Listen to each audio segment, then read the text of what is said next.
थे कि जो कक्षक होती हैं वो परमाणु का वह भाग होता है जिसमें इलेक्ट्रॉन के पाए जाने की संभावना सबसे अधिक होती है।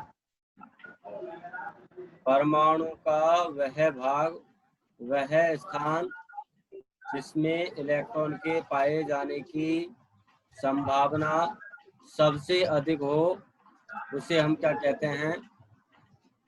कक्षक कहते हैं, अर्थात ऑर्बिटल कहते हैं। परमाणु में 3 मौलिक कण होते हैं हमारे, एक प्रोटॉन, न्यूट्रॉन और इलेक्ट्रॉन। तो ये जो इलेक्ट्रॉन होते हैं वो हमने पढ़ा, ये नाभिक के चारों ओर वृत्ताकार जो मार्ग होता है जिसे हम ऊर्जा स्तर या कोश कहते हैं, उनमें चक्कर लगाते हैं। लेकिन इन कोश में भी क्या होते हैं? उपकोश होते हैं। उसमें क्या पाए जाते हैं? उपकोश। और उस उपकोश में होती है हमारी कक्षक। तो अंतिम रूप से जो इलेक्ट्रॉन उपस्थित होते हैं वो कहाँ उपस्थित होते हैं? हमारे कक्षक के अंतर्गत। तो आगे देखते हैं अपन। ये कल आपको परमाणु के बारे में वापस से बता रहा था, उसको वापस से अपन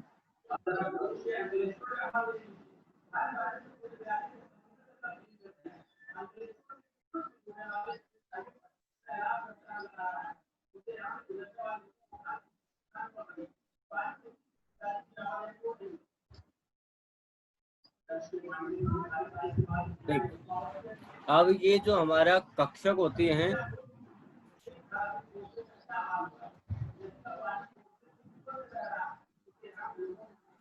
तो एक कक्षक जो होती है हमारी, एक कक्षक में ये अभिषेक आपके यहाँ का वॉल्यूम बंद रख दो, बंद कर दो। एक कक्षक में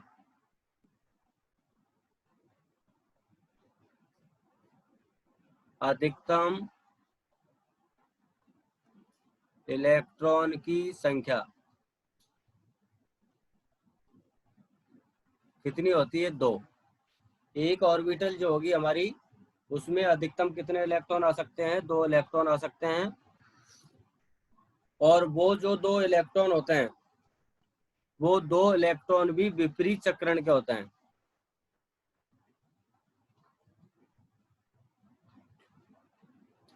दोनों इलेक्ट्रॉन विपरीत चक्रण के होते हैं।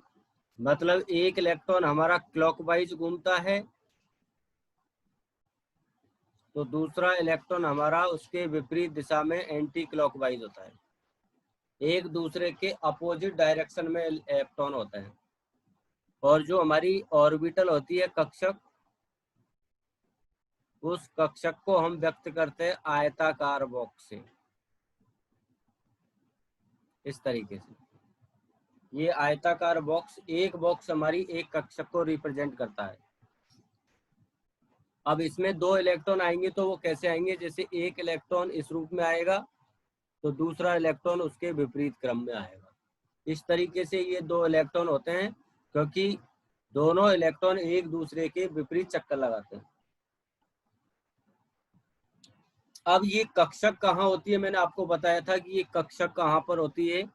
तो ये कक्षक होती है आपके उपकोश में।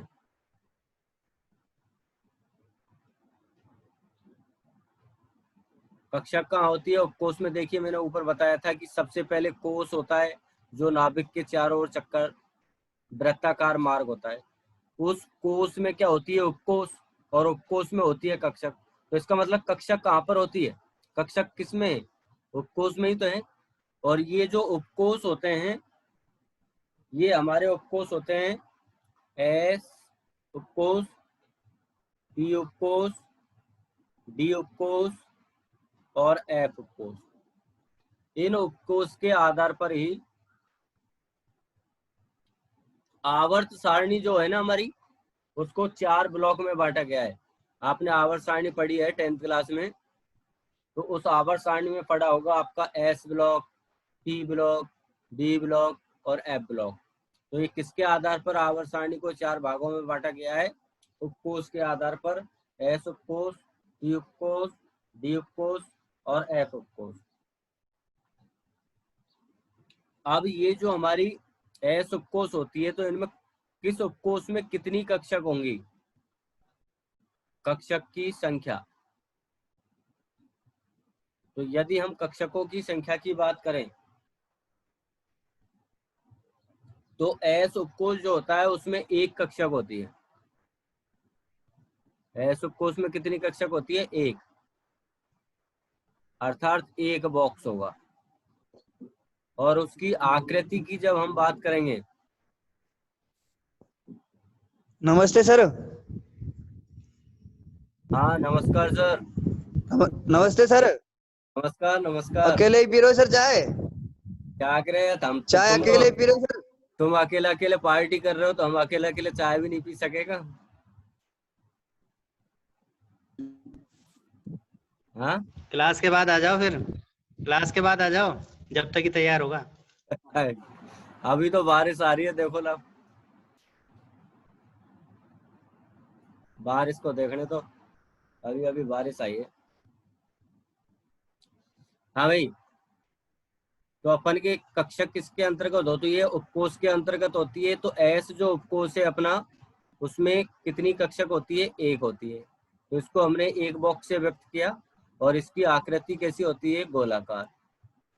इसके बाद जो हमारा पी उपकोष होता है, तो पी उपकोष में 3 कक्षकें होती है। पी उपकोष में कितनी कक्षकें होती है? 3। तो ये 3 जो कक्षकें है वो इस प्रकार अपन इनको व्यक्त करते हैं। 3 बॉक्स हम इसमें निर्मित कर देंगे। तो ये हमारी 3 कक्षक हो जाएगी पी की, पी उपकोष की 3 कक्षक। और इनकी जो आकृति होती है वो होती है डंबलाकार।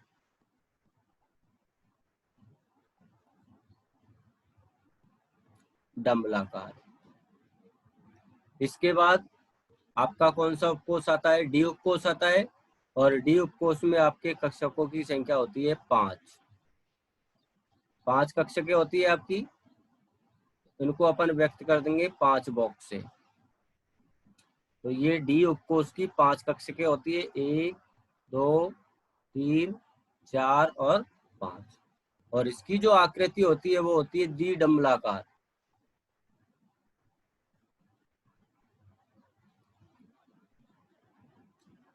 इसके बाद आपका एफ उपकोष जो होता है उसमें कक्षकों की संख्या होती है 7। और इसको हम बना देंगे इस तरीके से। इसमें कितने बॉक्स बना बंधु देंगे जी, एक हम? ठीक। लोकेश सबाना ज्वाइन करेगा, उसको करवा देना ज्वाइन, उसकी ज्वाइन नहीं हो पा रही वो। Okay okay sir. 1 2 3 4 5 और 6 और 1 7। तो 7 अपन की ये हो गई इसके अंतर्गत, एफ उपकोष के अंतर्गत। और इनकी आकृति होती है अपनी जटिल। तो देखिए अपन का कक्षक तो क्या हो गया? अंतिम रूप से इलेक्ट्रॉन जिस कक्षक के अंतर्गत भरा जाता है, इलेक्ट्रॉन के पाए जाने की संभावना अधिकतम होती है, उस स्थान को हम कहते हैं कक्षक। और एक कक्षक में अधिकतम इलेक्ट्रॉन कितने रह सकते हैं? 2। और दोनों इलेक्ट्रॉन एक दूसरे के विपरीत चक्रण वाले होते हैं। एक क्लॉकवाइज घड़ी के सुई की दिशा में, एक घड़ी के सुई के विपरीत दिशा में। अर्थात अपन कह सकते हैं एक दक्षिणावर्त और एक होता है हमारा वामावर्त। कक्षक जो होती है वो हमारी पाई जाती है उपकोष में। और उपकोष हमारे होते हैं 4, S T D F. S उपकोष होता है उसमें 1 कक्षक होती है। पी उपकोष होता है उसमें 3 कक्षक होती है। डी उपकोष होता है उसमें 5 कक्षक होती है। और एफ उपकोष होता है उसमें 7 कक्षकें हमारी उपस्थित होती है। अब देखिए उपकोष किसमें होता है? अभी अपन ने पढ़ा, देखो ऊपर ऊपर उपकोष कहाँ पर है? कोष में। तो ये उपकोष जो है वो किस में होगा? कोष में होगा। और कोष कौन कौन से होते हैं आपने पढ़ा है? कोष होते हैं आपके के, एल, एम, एन। के लिए उपकोष का मान कितना होता है? एन का मान होता है 1, इसके लिए होता है 2, इसके लिए होता है एन का मान 3 और इसके लिए होता है एन का मान 4। अब ये हमारा कोष हो गया। अब एक कोष में कितने इलेक्ट्रॉन होते हैं और कौन कौन से उपकोष होते हैं? तो देखो, पहला जो कोष होता है हमारा के, उसमें एस उपकोष होता है। एल जो होता है उसमें एस भी होता है और पी उपकोष भी होता है। एम में आपका एस, पी और डी उपकोष होता है और एन में होता है आपका एस, पी, डी और एफ। इस तरीके से कोष में क्या होते हैं? उपकोष। और उपकोष में क्या होती है? ये कोष हो गया, ये तो कोष हो गया। कोष में क्या आ जाएगा आपका? उपकोष आ जाएगा। ये उपकोष हो गए। तो कोष में उपकोष हो गए और उपकोष में क्या हो गई आपकी? कक्षक हो गई। ये स्थिति रहती है हमारी किसके अंतर्गत? परमाणु के अंतर्गत। तो आप इसको लिख लीजिए, एक बार नोट कर लो।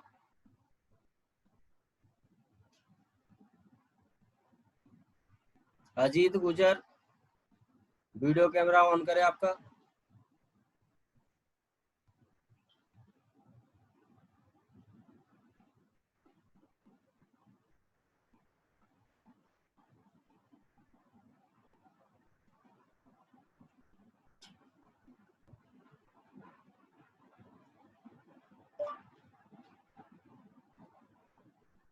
अरे तो भाई, ये क्या उसके काम कभी आएगा ही नहीं क्या?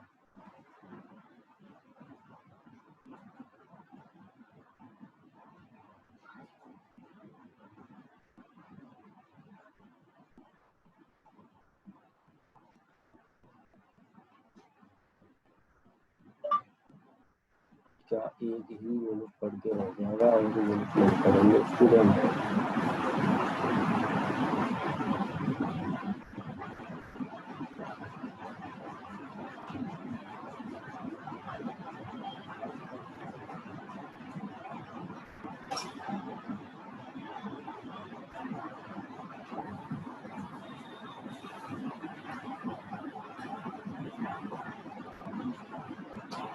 लिख लिया बेटा?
लिख लिया बेटा?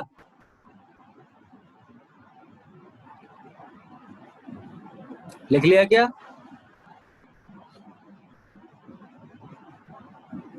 हाँ सर लिख लिया।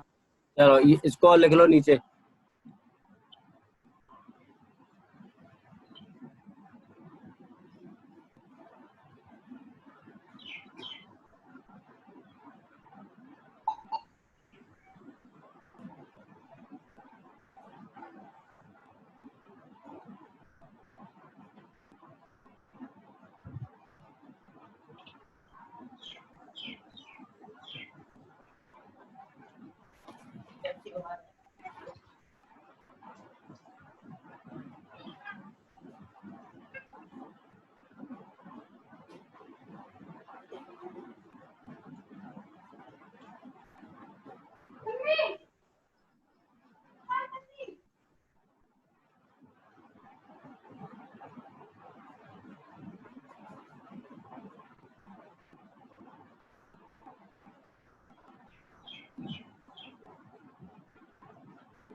लिख लिया सर।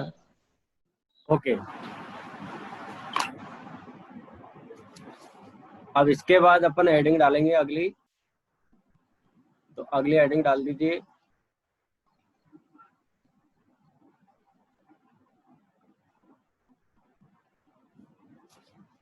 इलेक्ट्रॉन का चक्रण।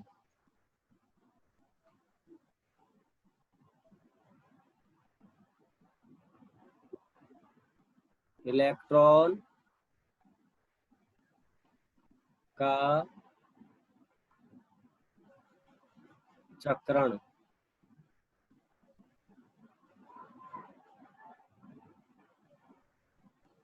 अब मैंने आपको बताया था कि एक कक्षक में कितने इलेक्ट्रॉन आ सकते हैं? 2 इलेक्ट्रॉन आ सकते हैं। और दोनों इलेक्ट्रॉनों का चक्रण क्या होता है? एक दूसरे के विपरीत होता है। तो देखिए, कोई भी कक्षा है तो कक्षा में इलेक्ट्रॉनों का चक्रण कितने प्रकार का होगा? 2 प्रकार का होगा। एक होगा दक्षिणावर्त चक्रण और एक होगा वामावर्त चक्रण। तो इलेक्ट्रॉन का जो चक्रण होता है वो 2 प्रकार का होता है। एक होता है दक्षिणावर्त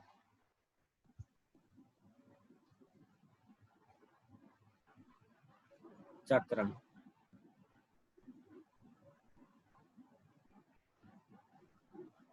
और दूसरा होता है सेकंड वामावर्त चक्रण। लोकेश अपना वीडियो कैमरा चालू करो बेटा।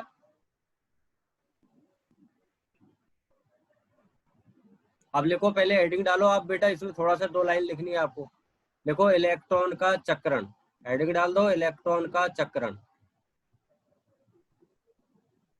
इलेक्ट्रॉन का चक्रण हेडिंग डाल दो।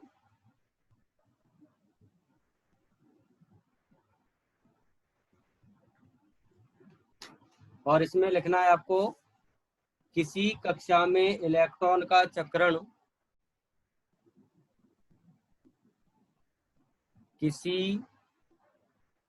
कक्षा में इलेक्ट्रॉन का चक्रण 2 प्रकार से होता है।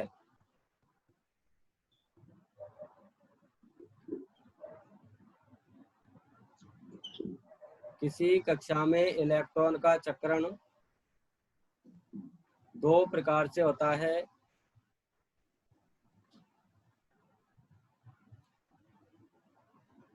अब दोनों प्रकार लिख लो बेटा। एक तो लिख लो दक्षिणावर्त चक्रण और दूसरा लिख लो वामावर्त चक्रण।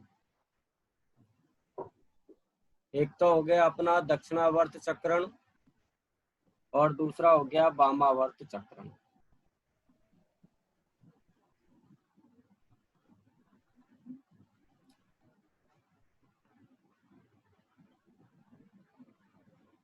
मतलब दक्षिणावर्त का मतलब हो गया दाईं ओर,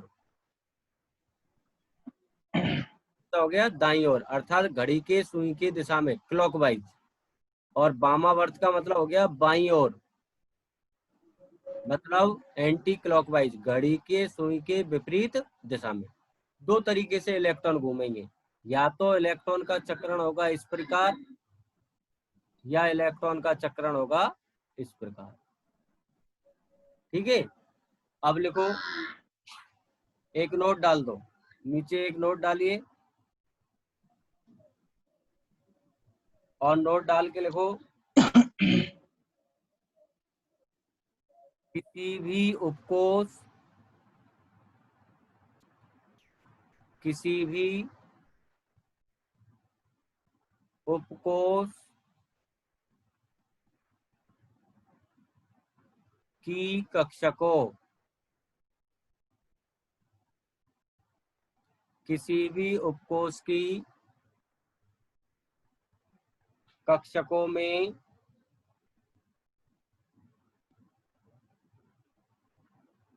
पहले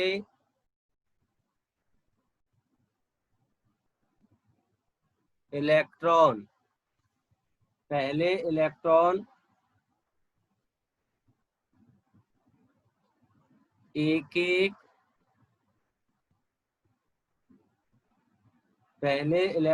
एक एक भरता है, उसके बाद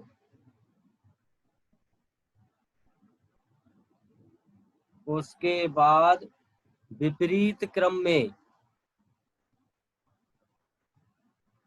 उसके बाद विपरीत क्रम में इलेक्ट्रॉन, विपरीत क्रम में इलेक्ट्रॉन का युग्मन होता है, इलेक्ट्रॉन का युग्मन होता है, विपरीत क्रम में इलेक्ट्रॉन का युग्मन होता है।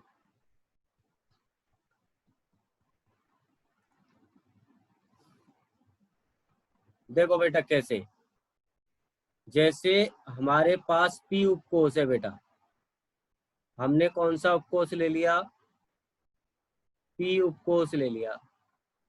अब आपने ऊपर पढ़ा है कि पी उपकोष में कितनी कक्षक होती है, 3 होती है। देखो अपन ने यहाँ पढ़ा है पी उपकोष में कितनी कक्षक होती है, 3।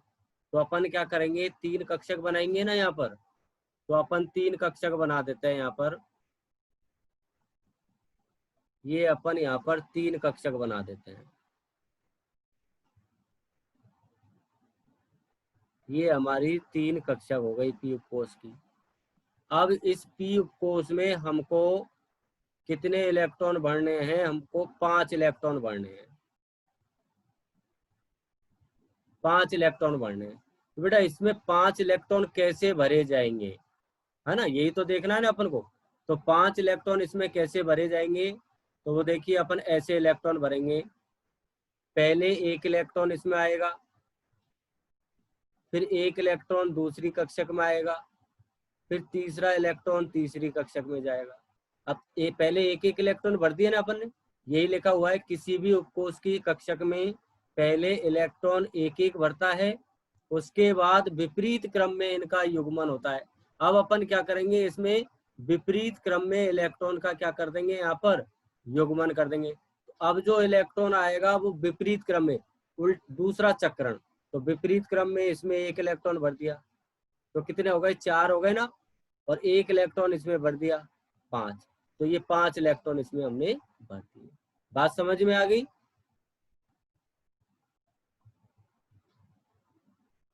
हाँ बेटा बोलो, बात समझ में आई क्या? हाँ सर।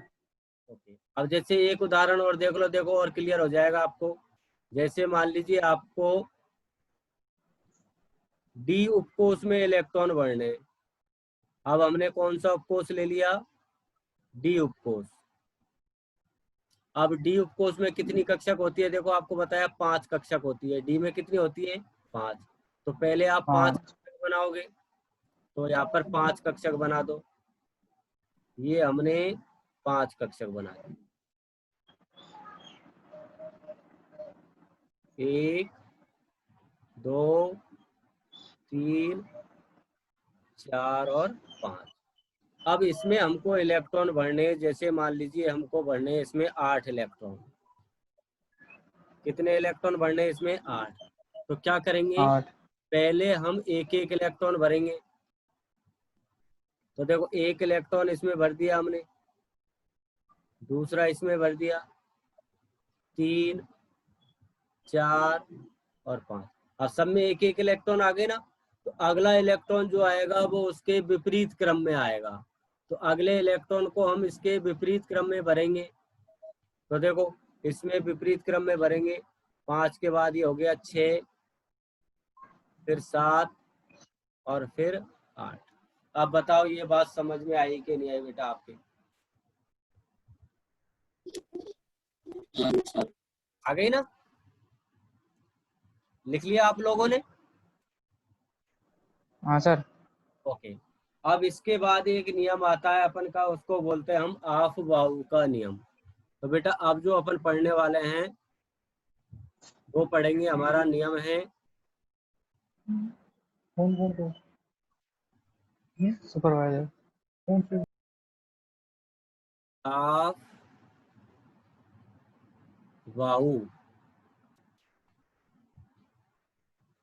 ऑफ-बाउ का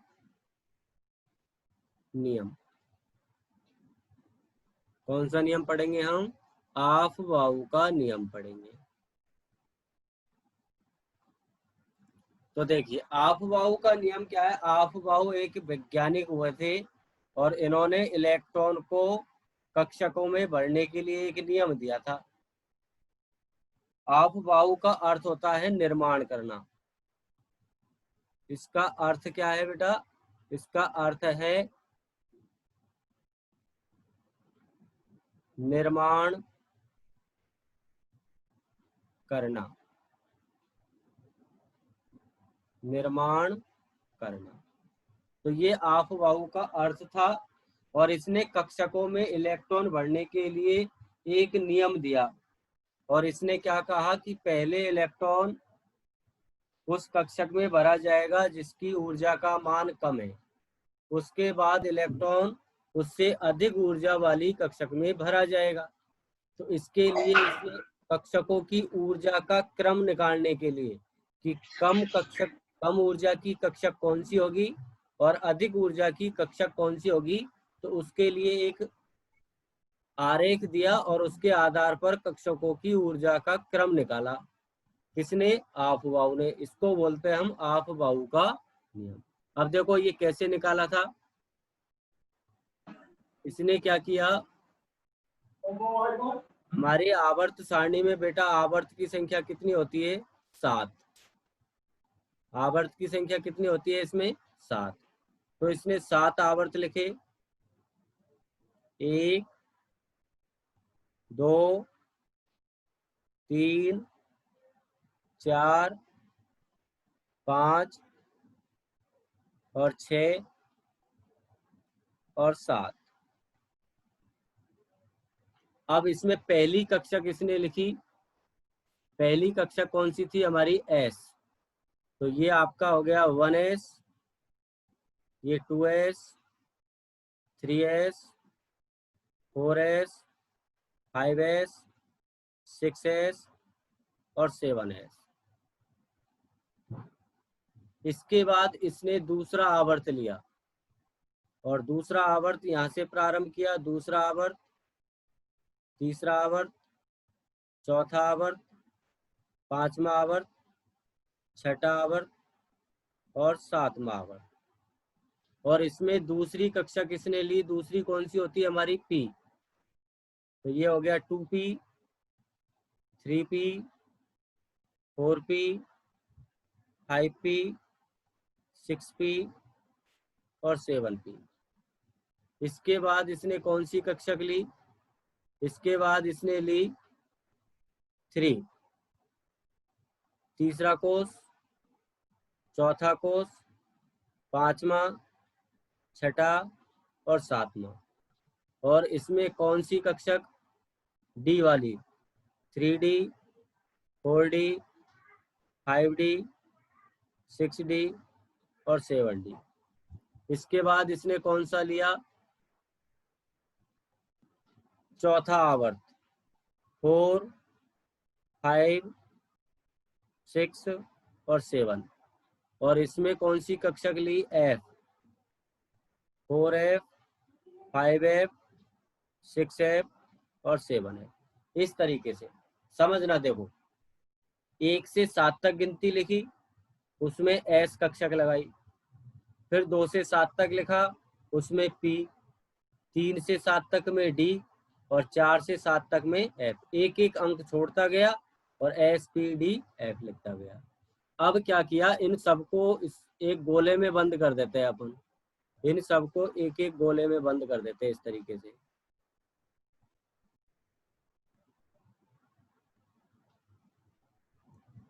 ये हमने सबके ऊपर क्या लगा दिया, गोला लगा दिया।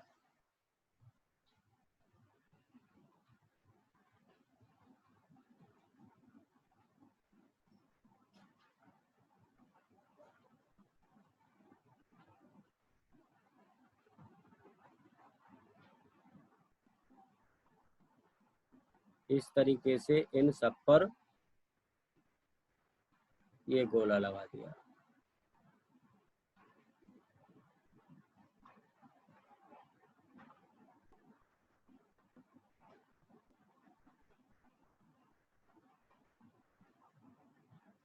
अब देखिए इसने इनको तिरछा क्रॉस किया बेटा।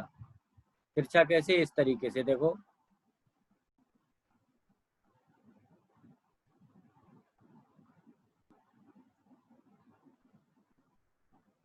इसको इस तरीके से क्रॉस कर दिया, फिर इसको यहाँ से क्रॉस कर दिया, फिर तीसरी लाइन इसमें से गुजार दी, फिर चौथी लाइन इसमें से होकर के निकल गई, फिर पांचवी लाइन इसमें से होकर के गुजर गई, फिर छठी लाइन इसमें से होकर के गुजर गई, और अंतिम सातवीं जो लाइन थी वो इसमें से होकर के गुजर गई। अब देखो पहले किसमें से निकल रही है उनको अपन लिखते जाएंगे तो अपन को क्या प्राप्त हो जाएगा, ऊर्जा का क्रम प्राप्त हो जाएगा बेटा।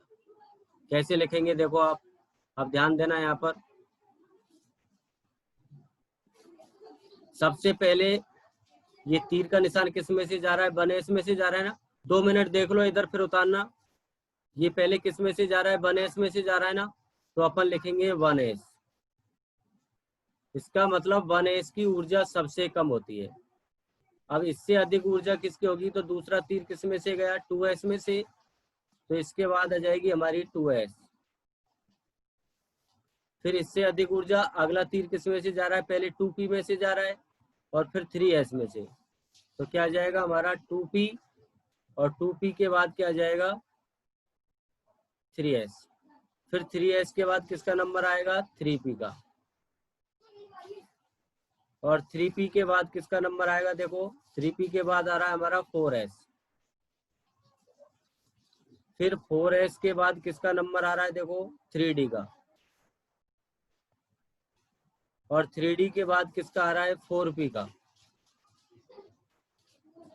और 4p के बाद किसका नंबर आ रहा है 5s का, और 5s के बाद देखो किसका नंबर आया 4d का, और 4d के बाद देखियो 5p। 5p के बाद कौन सी आई है हमारी 6s, और 6s के बाद 4f, 4f के बाद 5d, और 5d के बाद 6p, और 6p के बाद कौन सी आ गई हमारी 7s। तो ये हमारा किसका क्रम हो गया, ये क्रम हो गया कक्षकों की ऊर्जा का बढ़ता क्रम। कक्षकों की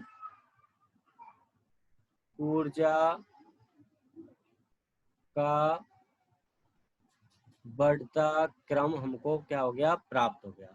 इस तरीके से कक्षकों की ऊर्जा का बढ़ता क्रम निकाला था किसने, आफबाऊ ने। अब आप इसको उतार लीजिए।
क्लास चल रही है?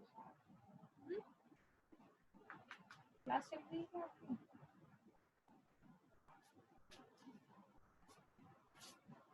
चल तो नहीं क्लास, मुझे बोल रही है।